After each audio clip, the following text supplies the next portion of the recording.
What is up, wrestling fans? This is Kayfabe Chronicles, and I am your host, JP. Well, WWE Extreme Rules has come, and WWE Extreme Rules has gone. What the heck happened tonight? I'm going to give you my review right now.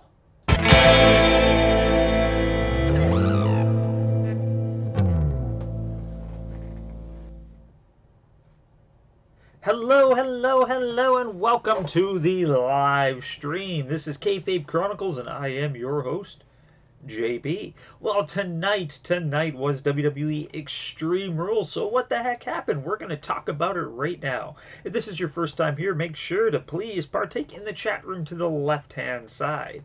And if you like what you see, remember to crush that like button, hit subscribe, and click the bell for notifications for whenever we go live or upload any crazy videos. We go live every single Sunday night at 8 p.m. Central Time, except for tonight, pay-per-view nights, where we will always go on after the pay-per-view. Alright, so what the heck happened tonight, peeps? What the heck happened tonight? We're going to be talking about Extreme Rules. Alright, so sadly I missed the pre-show. I had to work. I'm a father, so I had to come home, get my little man some dinner, get him to bed before the event and all that stuff. So it starts at 6 p.m. Central Time. So the pre-show is at 5. That's too early. I completely missed all of it. But I did hear the results. So Andrade Cien Almas won his match. Awesome. Glad he did.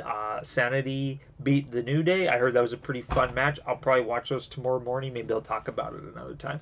But let's talk about what actually happened tonight. So what opened up the night? What opened up the crazy night? It was... we had the Raw Tag Team Championship. The Deleters of World defending against the B Team. Overall, I was pretty hyped for this match. You know, I've been waiting for Bray Wyatt to fight with Bo Dallas forever. You know, those of you who break kayfabe and don't care about any of that, everyone knows that they are brothers in real life. And the crowd really played it. Like, the first moment when, like, Bray tagged in and Bo Dallas was in the ring, like, the audience was like, yeah, do it! And then, of course, Bo Dallas tags out right away and the audience just was like, boo. I really liked Bray Wyatt doing his entire, like, you know, like, I'm not afraid, sorry, Bo Dallas doing his whole to Bray Wyatt, I'm not afraid of you. Really cool character work going on there. Overall, the match was pretty good. All four guys got their kicks and got their likes, and it was pretty fun. Crowd was eating it up. The crowd was absolutely eating it up. I loved it. Match pretty much ended with Matt Hardy had Bo Dallas kind of locked up. He was going to do the twist of fate. Bo Dallas was able to kind of break out. He pushed Matt Hardy into Bray Wyatt, causing Matt Hardy to be hit by Bo Dallas' finisher. And 1, 2, 3, we have new Raw Tag Team Champions, which is awesome. Really excited that... sorry, my phone is going off like crazy right now. What is going on? Oh my god, look at all this. We got some peeps talking about Extreme Rules. I will put this on silent so I can talk about Extreme Rules to you guys. But yeah, we have new Raw Tag Team Champions, the B Team. Overall, great match. I really enjoyed it. I really enjoyed the whole Bray and Bo chemistry that was going on with that. Good way to start the night. Plus the B Team won.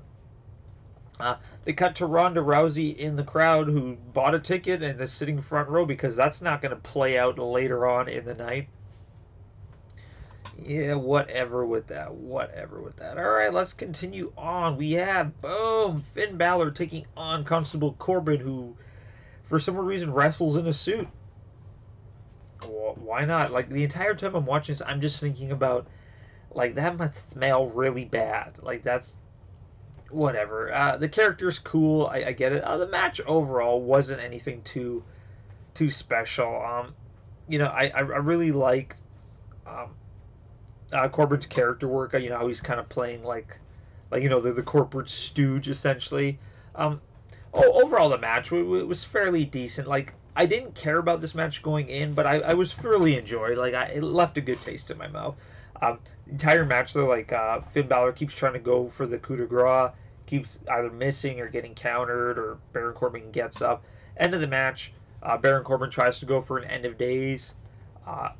Finn Balor counters it and rolls him into a nice little inside cradle and gets the win. Overall, not a phenomenal match, not a garbage match. I dropped my pen. Fun to see what the two of them were doing.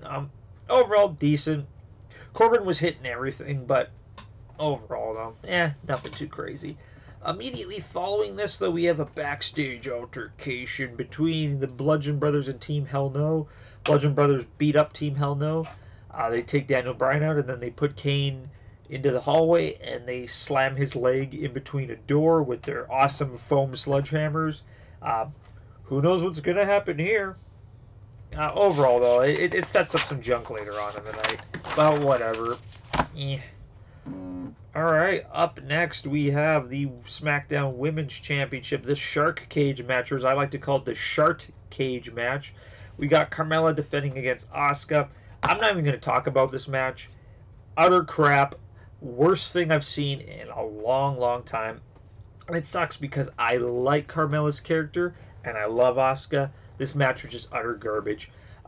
Cage raises up. Right off the bat, James Ellsworth just starts dropping random weapons into the ring.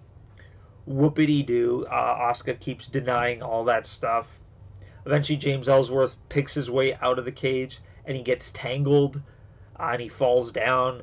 And Carmella just starts beating up his hanging body. Ring crew comes in to try to untie James Ellsworth. While this is all going on, Carmella pushes Asuka headfirst into the cage, pins her for the 3 count, and retains as champion. This match was crap. This match was shit.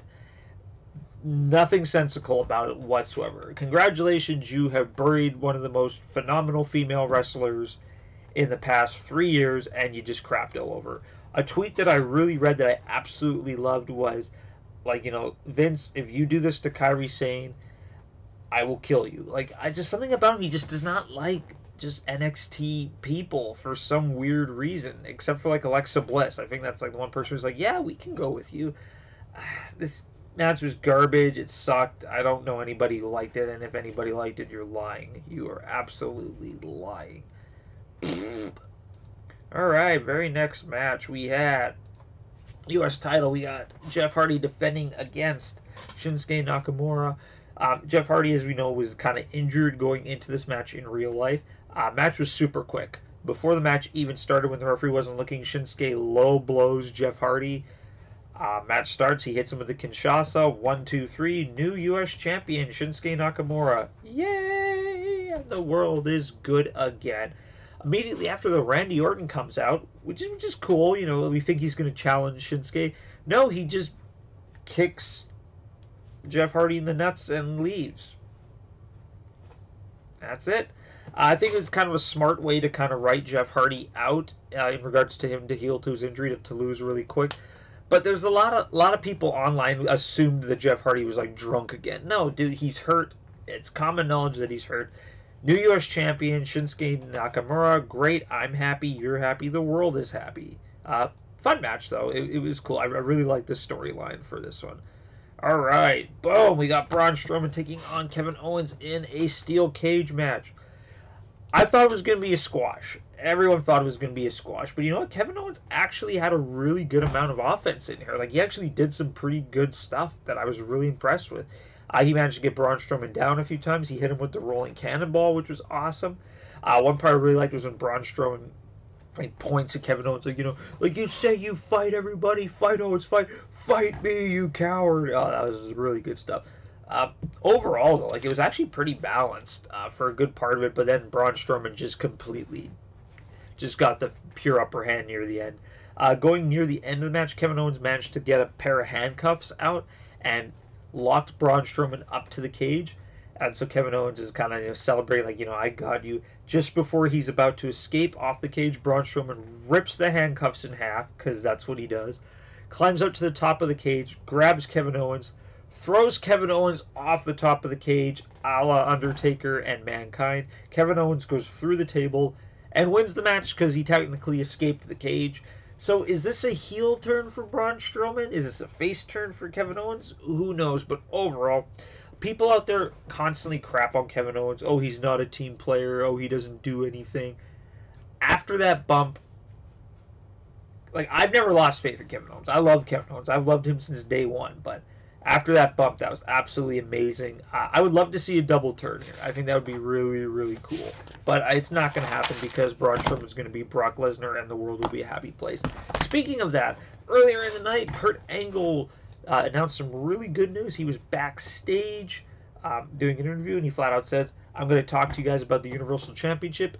And he flat out said, if Brock Lesnar does not come to Monday Night Raw tomorrow night, negotiate a championship match, I will strip him of the Universal title.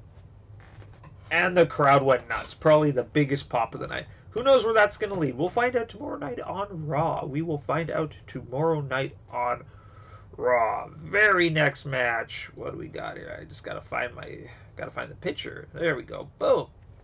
We got the Bludgeon Brothers defending against Team Hell No. Kane injured earlier in the night, so it's essentially Daniel Bryan taking on the Bludgeon Brothers for the first half. Bludgeon Brothers just completely dominate for a good portion of it. Daniel Bryan has a couple hope spots, which is cool. But then for some reason, Kane comes out in his cast, does like one or two moves, and then Daniel Bryan gets the crap kicked out of him again, and the Bludgeon Brothers retain. What was the point of this match? What was the point of the whole injury angle? I don't know. I'm confused. The world is confused. I knew the Bludgeon Brothers were going to win, but all that stuff that they did was completely unnecessary. Another subpar match. Not too impressed with this one. Very disappointed. They could have done a lot more with this, but why would they? Alright, immediately next is Roman Reigns taking on Bobby Lashley. Wait, what? This isn't the main event? Here's my issue with this match. I loved the match. I thought both guys gave it their all. But once again, the freaking crowd ruins it. It's just like when Roman Reigns fought Jinder Mahal. Like, you know what, crowd? If you guys don't care about the match, at least let the people watching at home enjoy.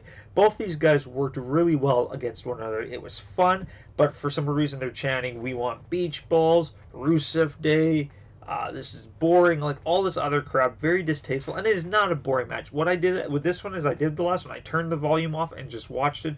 It was phenomenal. I loved everything about this, and that's weird coming from me considering that I have no love for Roman Reigns. Match pretty much ends where Roman Reigns goes for a spear and gets countered by Bobby Lashley's spear, and Bobby Lashley wins clean. 1, 2, 3, center of the ring. Awesome. Loved everything about this match.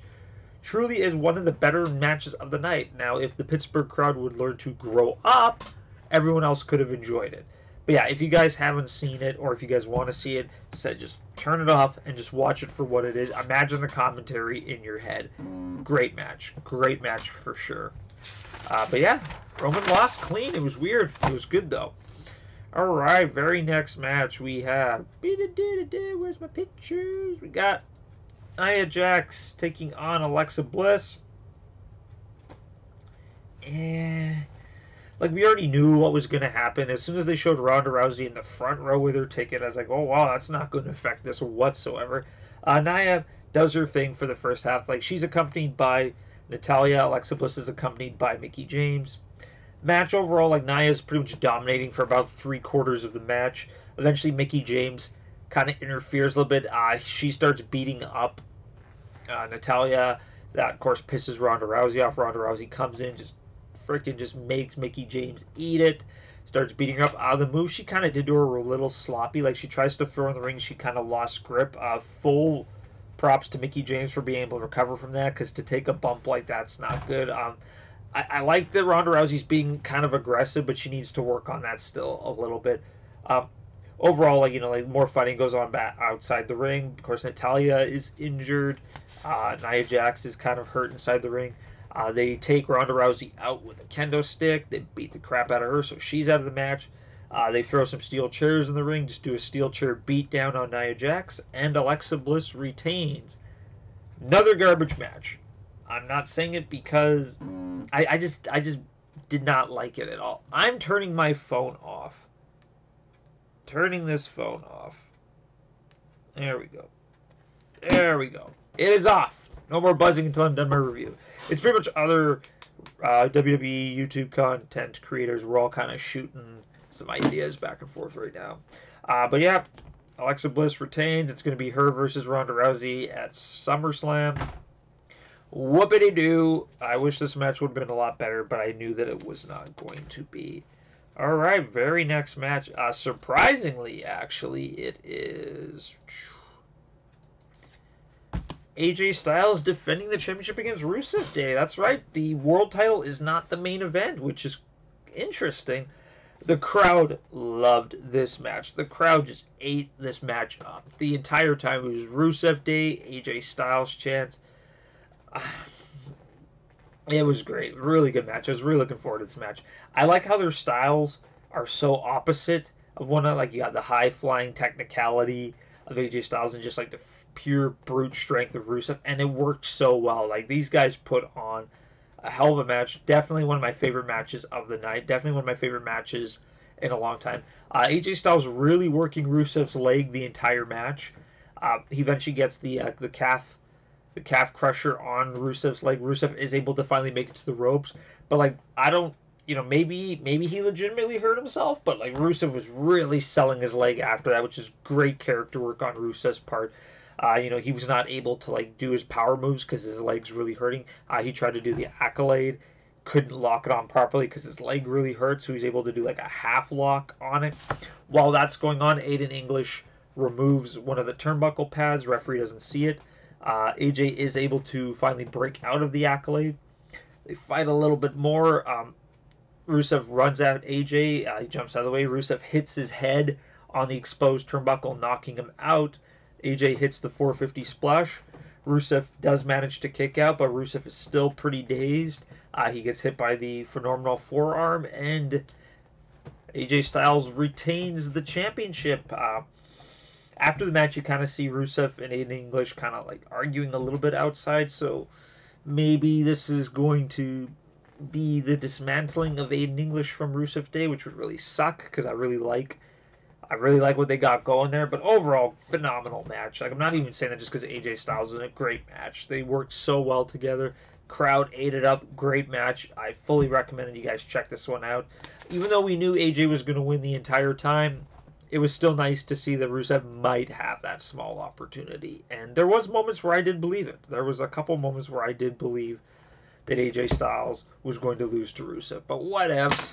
Closing the night out, the 30-minute Iron Man match between Dolph Ziggler defending against Seth Rollins. So good. Love it. Was looking forward to this match since they freaking announced it. A lot of action going on in this match. Like, it was just...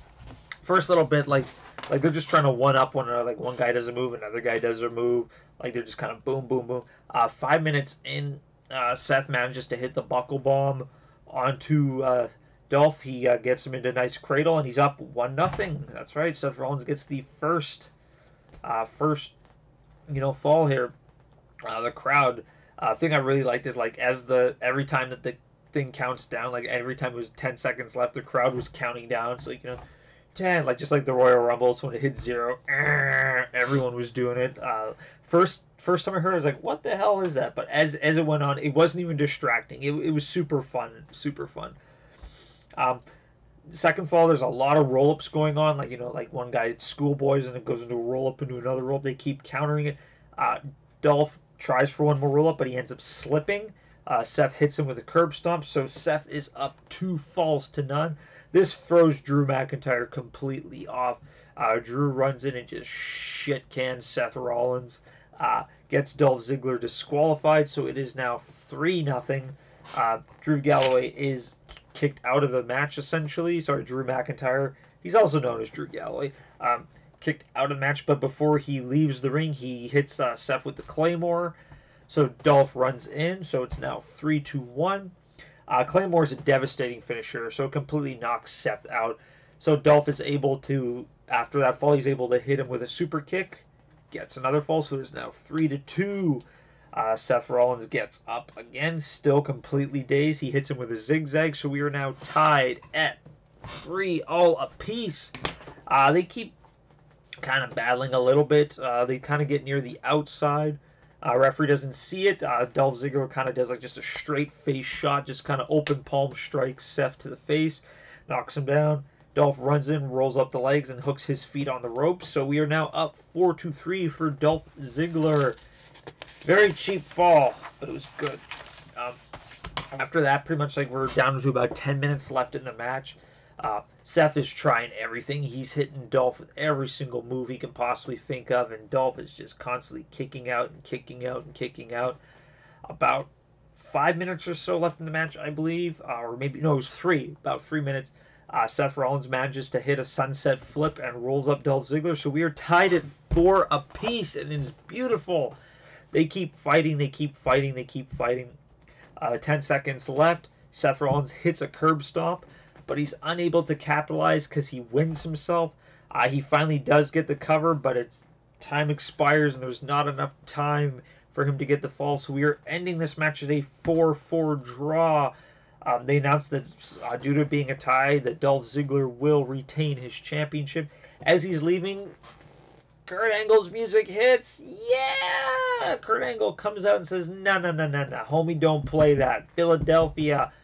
Pittsburgh, Pennsylvania does not feel that. We are doing a sudden death overtime. Dolph Ziggler doesn't agree with it. He runs back into the ring. Before the thing can start, Drew McIntyre appears out of nowhere, distracts Seth Rollins.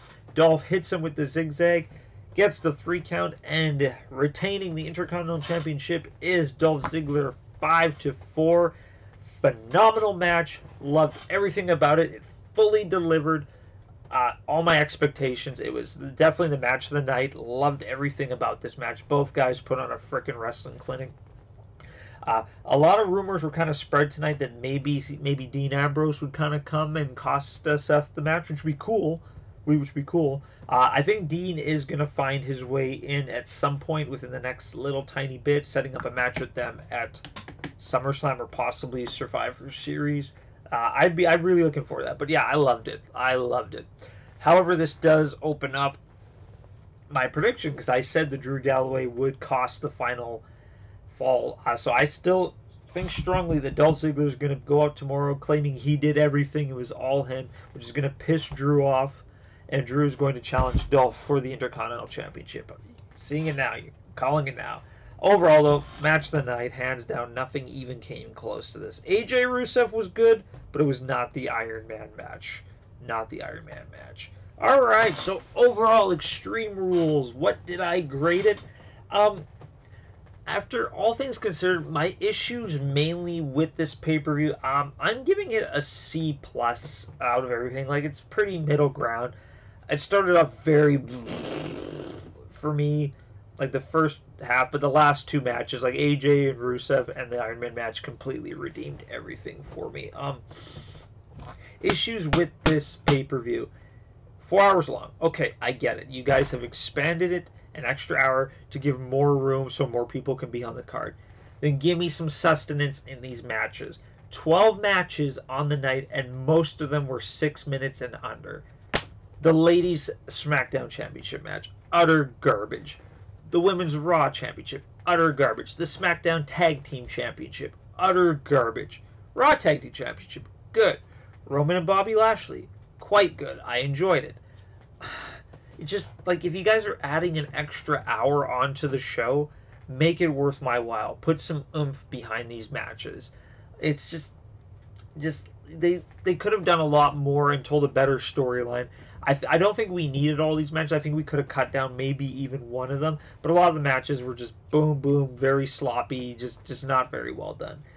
The women's matches especially really shocked me, considering that, like, women's wrestling is at its best right now. Like, granted, Carmella's not the best.